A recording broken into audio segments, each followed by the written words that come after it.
плодни дървета и какви плодове ни дават те?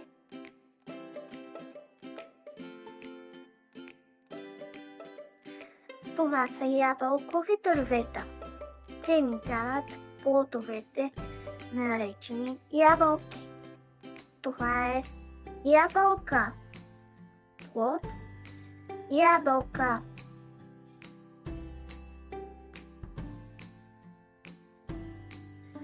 Това са лимонови дървета. Те дават плодовете, наречени лимони. Това е лимон. Плод лимон. Това са праскови дървета. Те дават плодовете, наречени праскови. Това е праскова. Плод праскова.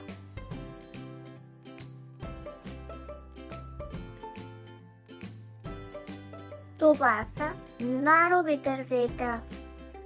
Те ни дават плодовете, наречени нар.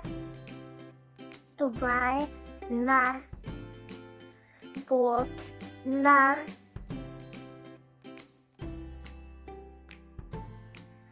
Това са крушови дървета. Те ни дават плодовете, наречени круши. Това е круша. Плод круша.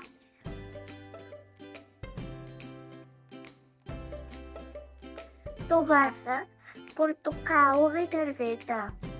Те ни дават плодовете, наречени портокали. Това са портокали. Това е портокал.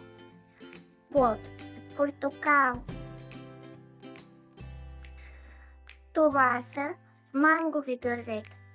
Те ни дават плодовете, наречени манго.